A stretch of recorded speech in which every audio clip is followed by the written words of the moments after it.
Today for Devotions with Daniella, we are reading from White Women Get Ready, How Healing Post-Traumatic Mistress Syndrome Leads to Anti-Racist Change. I just can't only read it to you. I have to do a lot of talking in between so that TikTok doesn't penalize me. Okay. I am reading this every morning, a little bit at a time, for my own process of deconstructing the delusion of white supremacy. If you would like to join me, there are copies attached here. With the increased ability to document and share the ways Black and brown communities are violently policed via cell phones, the internet, and social media, now white people who care have been given an opportunity to learn what BIPOC communities have known for decades. The emergence of the Karen meme, for example, highlights a modern-day damsel in distress. These memes document how white women frequently call the cops on Black and brown people who are going about their business in order to remove those same people from public and also private spaces. As political science and sociology professor Vesla May Weaver writes, the white people, and I would add especially white women, who do this are not unaware of the racialized power they are invoking in this act. This perspective helps deconstruct a narrative of white lady innocence that the damsel in distress trope would have us believe. And if we all can remember Amy Cooper, the woman who called the cops on the Black man in the park who told her to leash her dog. I think he was Chris Cooper. He was also named Cooper. I think he ultimately got a bird watching show or something. Anyway, she literally says, right? We could all hear her say into the phone, it is a Black man. She knew what she was doing and she knew what she was calling. Weaver writes, most white Americans have little doubt about the distorted responsiveness likely to occur when they call the police on Black people.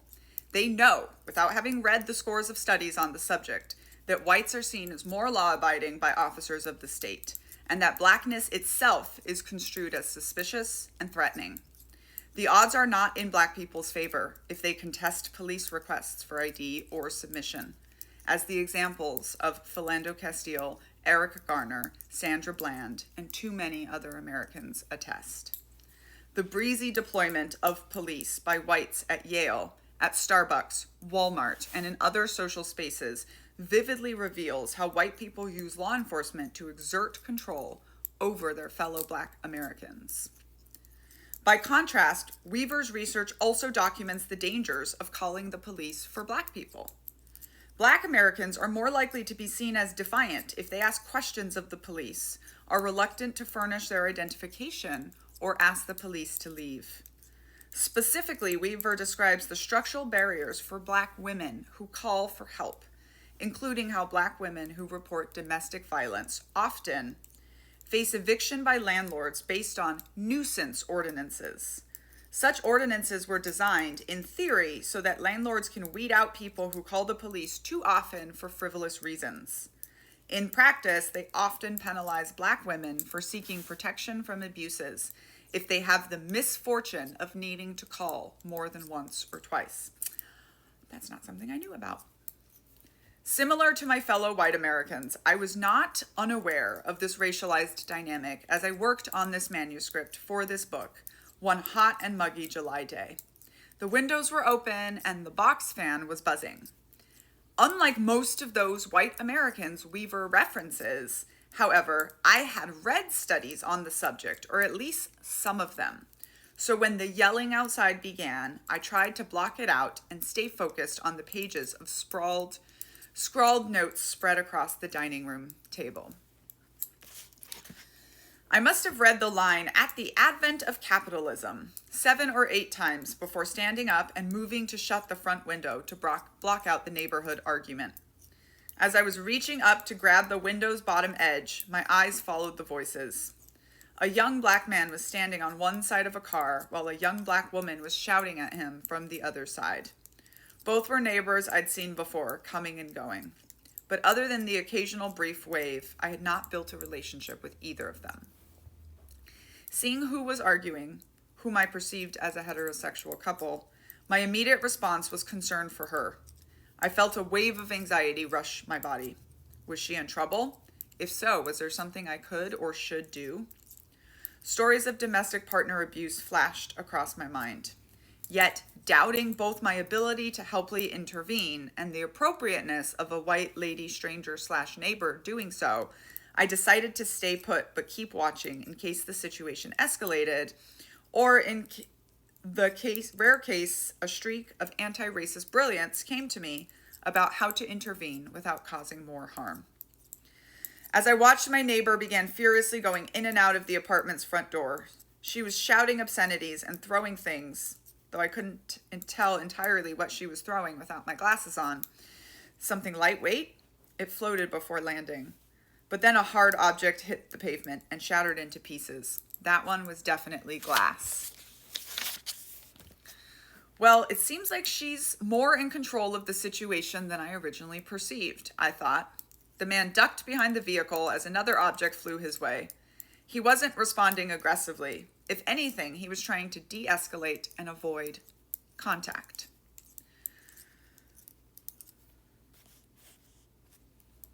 My shoulders relaxed a bit. There was some relief, even as the distressed energy continued just feet from the table, where I had more or less comfortably been writing about the discomfort of racism. Maybe I didn't need to feel such responsibility after all. I tended to my feelings of helplessness by reminding myself that my presence was neither going to rectify the immediate situation nor the 500 years of what had enabled it. What I could do in the moment was keep furthering the anti-racist efforts of my book.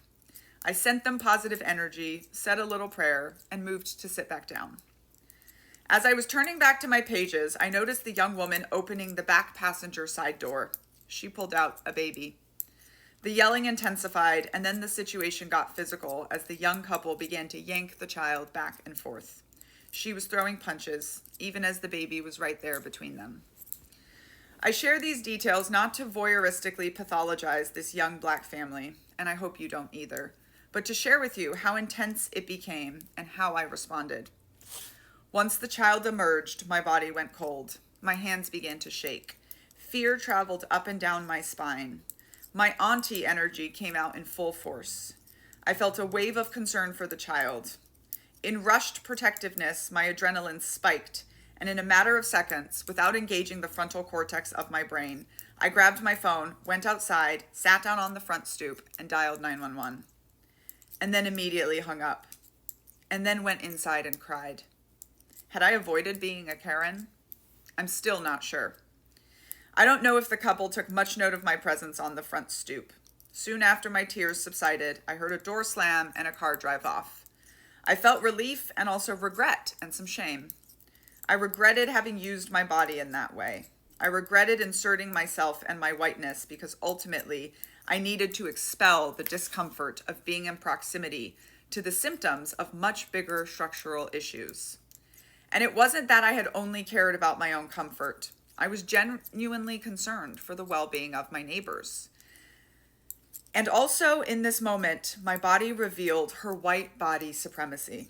Rather than draw on the hours and hours of my regular meditation practice, rather than ground down in my faith traditions of prayer, rather than pause to notice the 4 Ds, my body instinctively moved to remedy the situation and coerce, even if out of genuine concern, the Black bodies of my neighbors into stopping their fight, or at the very least, taking their argument far away from my concerned white lady eyes and ears. I write this last line with some level of hyperbole because I hold multiple truths here. It's both true that by calling the cops, I would have been leveraging whiteness to quite literally police Black bodies in a public space as an extension of a private one. And it is also true that all human bodies, including that child's, deserve access to safety. The problem was not that I wanted the situation to be different. We should have humane solutions and appropriate interventions to violence and harm, especially when there are children involved. The problem is and was that in that moment, the options available to us, and specifically to me, a status quo and passing white lady, are and were woefully inadequate. And having gone through with a phone call to the police would probably have exacerbated the harm.